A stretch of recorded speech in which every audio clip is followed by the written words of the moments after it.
এই রাস্তাটা কেন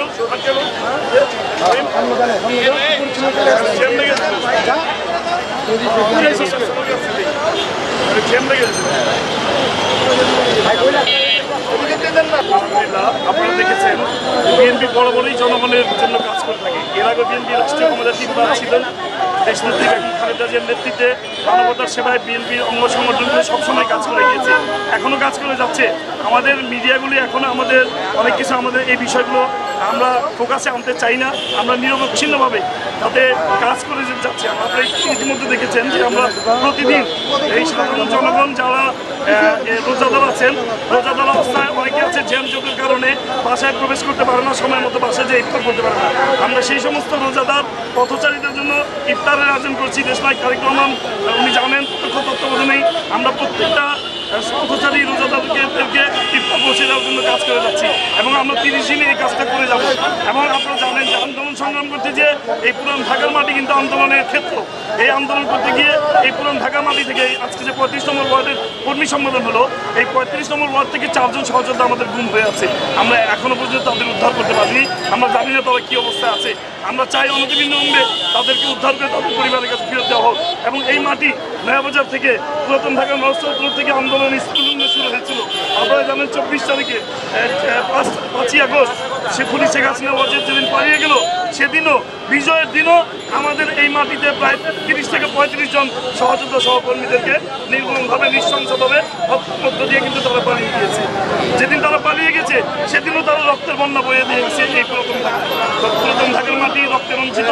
আমরা ছাত্র সমাজ, যুব সমাজ এবং সকল সংগঠনকে সাথে নিয়ে বাংলাদেশ নতুন করে বিনির্মাণ করবো ইনশাল্লাহ। এই প্রত্যাশা আমরা কামনা করি। আগামী সংসদ নির্বাচনকে সামনে রেখে ঢাকার 7 তারেক রহমানকে উপহার দেওয়ার জন্য সকল নেতৃবৃন্দর কাছে আপনার কি আহ্বান থাকবে? দেখুন, দলের হাইকমান্ড যে সিদ্ধান্ত নেবে সেই সিদ্ধান্ত অনুযায়ী কাজ করব। আমি দলের কাছে আমার প্রত্যাশা অনুযায়ী আমি চাচ্ছি ঢাকা 7 যাতে আমাকে নমিনেশন দেওয়া হয়। যদি আমাকে নাও দেওয়া হয়, দল যাকে নমিনেশন দিবেন আমরা তার সাথে কাজ করব। তবে একটি কথা আমি হাইকমান্ডের কাছে দাবি করব, বিগত স্বৈরাচারী খুনি হাসিনার শাসনামল থেকে যারা রাজপথে ছিলেন, আন্দোলন সংগ্রাম করেছিলেন এবং এই এলাকা থেকেই আমাদের নেতৃত্ব নির্বাচন করা হোক, যাতে আমরা এই এলাকাকে উন্নয়নের সর্বোচ্চ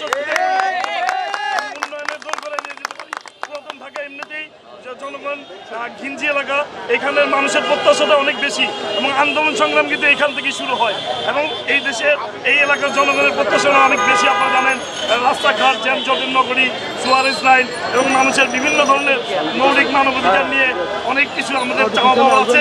আমরা চাই আমাদের সংসদে আমাদের কথা বলুক একজন প্রতিনিধি যারা সৎ, ইমানদার এবং দলের প্রতি ডেডিকেটেড। এই ধরনের নেতা আমরা এই এলাকায় প্রত্যাশা করি।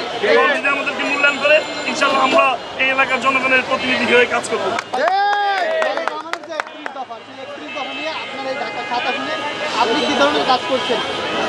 আমরা 31 দফা নিয়ে ইতিমধ্যে প্রত্যেকটা জনগণের আমরা কর্মী সভা করেছি, কর্মী সম্মেলন হচ্ছে এবং প্রত্যেকটা থানা আমাদের এই বংশালদানের কর্মী সভা হওয়ার কথা ছিল।